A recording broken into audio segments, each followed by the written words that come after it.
So, hello guys. I'm going to do a breakup reading. So, para to sa mga nag-break, para sa mga naghiwalay. So, titignan lang natin kung kumustahin natin kung ano nangyayari sa inyo, ano nangyayari sa partner ninyo. So, ano na yung mga nararamdaman ninyo sa isa't isa, ano yung mga pwede mangyari sa inyo. Okay, ano na nangyayari. So, unahin natin yung situation. Tingnan natin kung nasa na kayo sa point na situation na meron kayo ngayon. As separation.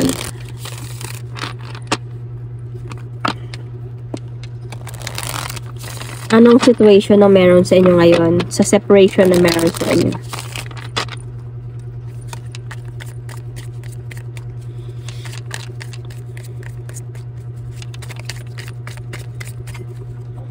So, dito ka, wait lang. Dito si person mo, okay?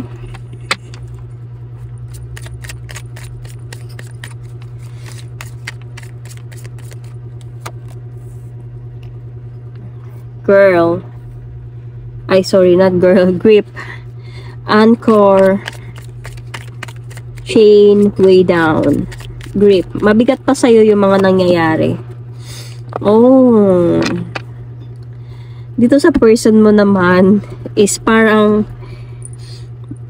this person is taking a nightlife, enjoying himself, parang merong mga gamble, take a risk sa Vegas. So, ibig sabihin may party-party. Parang he's enjoying his life right now. And he's okay na habang ikaw is mabigat pa sa'yo yung mga nangyayari sa inyo. Habang ikaw meron pang grip dito sa'yo. Habang sa ikaw nasasaktan pa, sa kanya naman is naglalaro na siya. Okay. So, let's see. I'm going to pull another oracle card for this.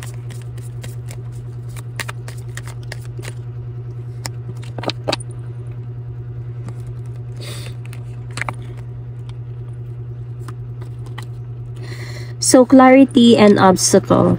So, take time to think about your situation to gain clarity. Look for ways around the obstacles to find happiness. So, feeling ko, this is for you, of course. Parang, kailangan mo talaga na, tingnan mo yung, huwag kang magbulag-bulagan sa nararamdaman mong sakit. Tingnan mo kung, tingnan mo yung katotohanan. Tingnan mo kung anong mga nangyayari. Bago ka, bago ka kumbaga magdrama ng ganito kabigat na nararamdaman mo. I know it's hard, lalo na pag mahal mo siya. Pero, sa point na may clarity yata, kailangan mo tignan ng clarity kung ano din nangyayari sa kanya. Okay ba siya nang nawala ka? Nahihirapan din ba siya? Nalulungkot din ba siya? Meron bang pagsisisi sa kanya or what? Dahil nakikita natin dito, nightlife, gamble, take a risk in Vegas is like parang this person is already playing around. This person is already celebrating, kumbaga, sa mga nangyari. Parang okay na siya ng hiwalayan ninyong dalawa. So, look for ways around the obstacles to find happiness. So, kailangan mo din, don't close your doors. Kailangan mo din na see around kung worth it ba yung ano mo, yung grip mo sa mga nangyayari sa inyo ngayon. Worth it ba na maramdaman mo to or no? So, kailangan magkaroon ka ng clarity about this. So, let's see right now about sa nararamdaman mo para sa person na to. Okay? Sa ka-breakup mo. Sa ex mo, kumbaga.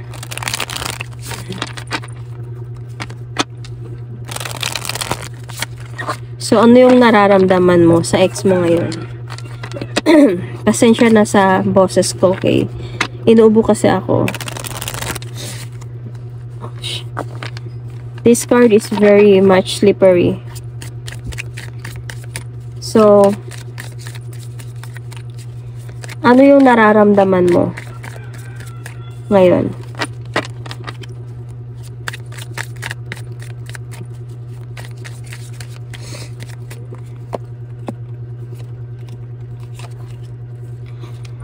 So, Five of Pentacles, you still very much felt parang coldness and emptiness. Meron kaya nga may grip dito eh.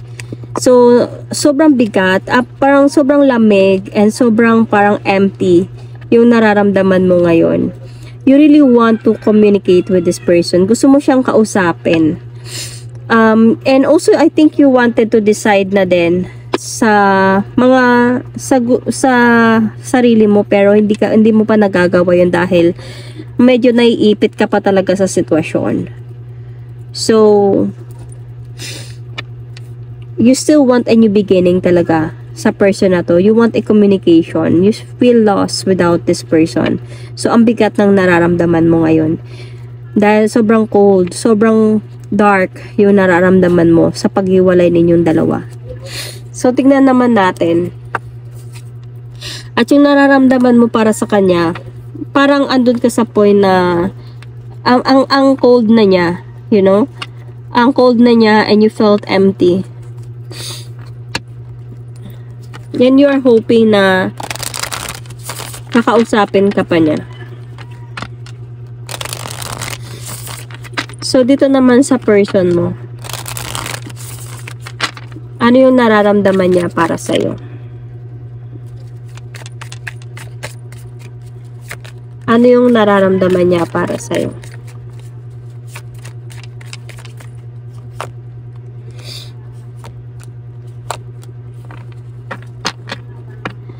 So, willing na, okay na siya na umalis.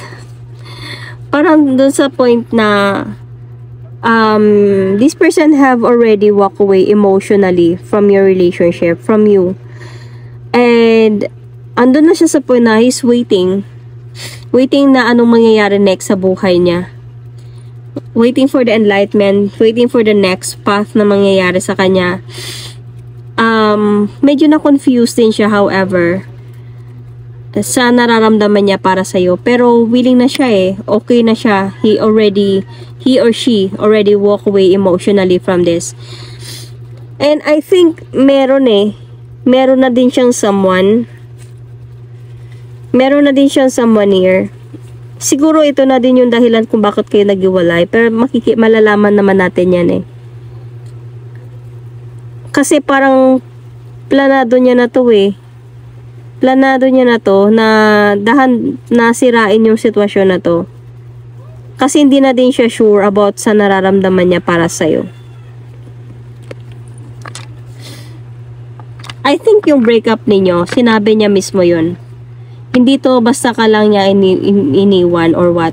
Siguro after nang sinabi niya, hindi na siya nagparamdam sa'yo.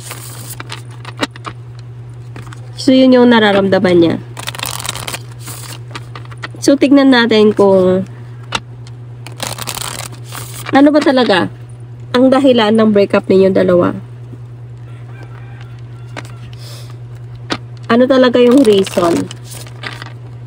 Bakit kayo naghiwalay?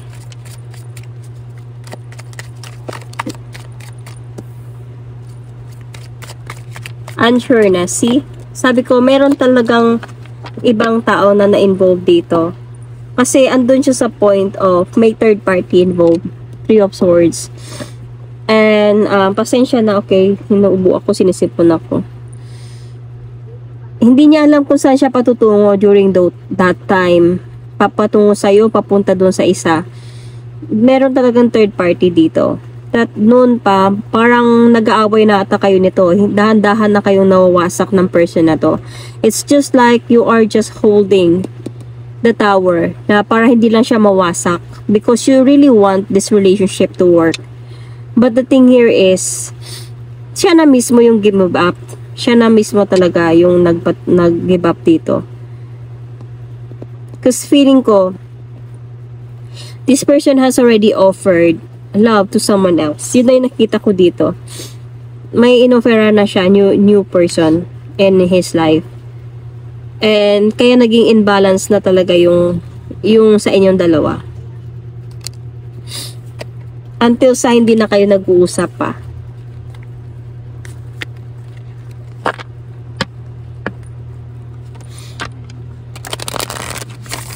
So, let's see.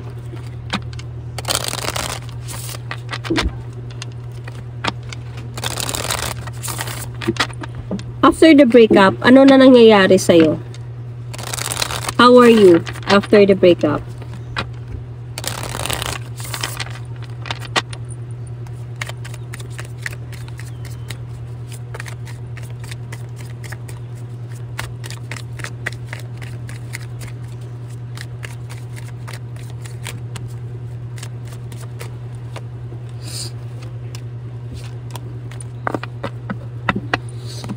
So, you still love this person though. And I think you are starting na din na tanggapin yung lahat. Nagiging practical ka na, nag-start ka na natanggapin ng lahat. But, umaasa ka pa din ng pagbabago sa taong ito. Ito na nangyayari sa'yo ngayon. Nagiging practical ka. Actually, nagpo-focus ka ngayon sa iyong finances, stability, and, though andun ka din sa point na medyo kino-close mo yung doors mo, nawawalan ka ng tiwala, kumbaga, sa mga pumapasok sa buhay mo. Because you still love this person. Nandun pa din hindi pa din nawawala yung pagmamahal. So, hindi kayo nag-uusap nito, pero feeling mo, naiipit ka pa din sa relasyon na meron kayo kahit hiwalay na kayong dalawa. So, ito yung nangyayari sa'yo. But you wanted to be happy na talaga. You wanted to be happy na, and medyo ganon sa point na medyo gumugulo pa din to sa isipan mo. Kahit pa paano. So, umuulan. Umuulan, and pasensya na. Hoping na narinig nyo pa rin yung boses ko kahit umuulan.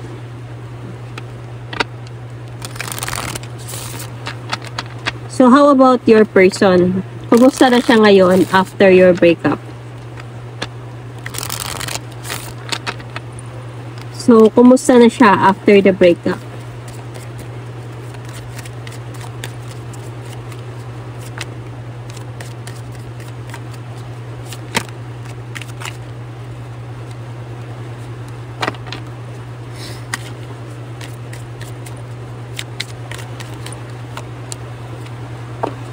So,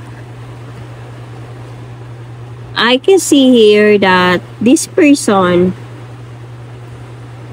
nakafocus siya ngayon kung nasaan siya ngayon. Nakafocus siya sa buhay niya ngayon. And para sa kanya, tinudukan niya ng lahat ng to. So, he is, sabi ko nga dito, same lang dito na parang he's just really waiting sa next na mangyayari sa buhay niya. Ano na naman yung next na mangyayari sa buhay niya?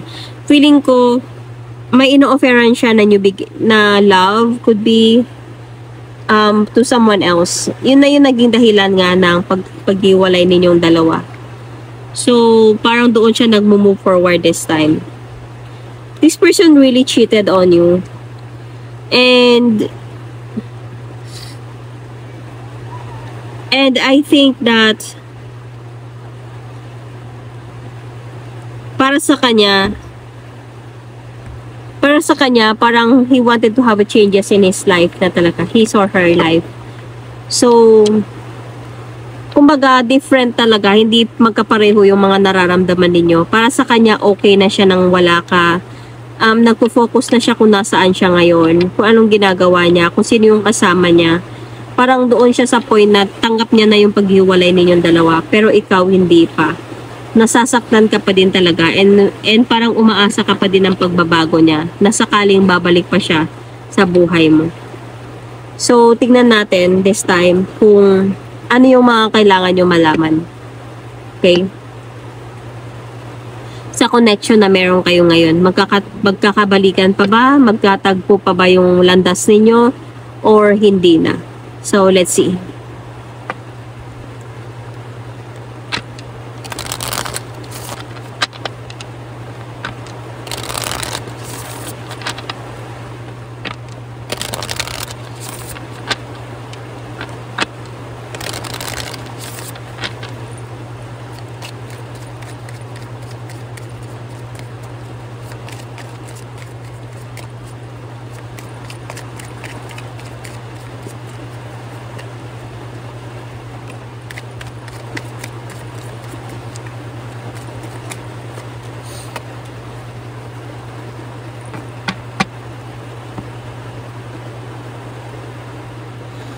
The Emperor card, the Four of Pentacles, and the Ten of Cups.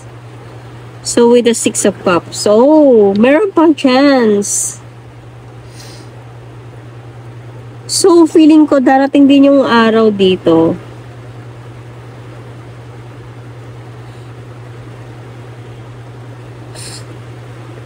Darating din yung araw na babalik din siya sa'yo.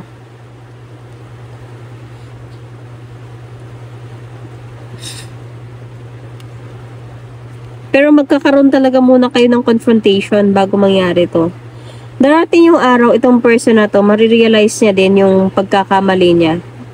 So, darating yung araw, itong person na to, babalik siya para mag-offer sa'yo balik ng pagmamahal. You know, marirealize niya yung worth mo dito. Darating yung araw, mag-offer din siya sa'yo ng victory. And, I can see here na babalik siya para, kumbaga, maulit sa dati yung mga pagmamahalan ninyo. To start a new beginning, magbo-bloom ulit yung pagmamahalan ninyo. Siguro medyo naiipit lang talaga siya sa sitwasyon ngayon. And, magkakaroon talaga ng confrontation dito sa inyo.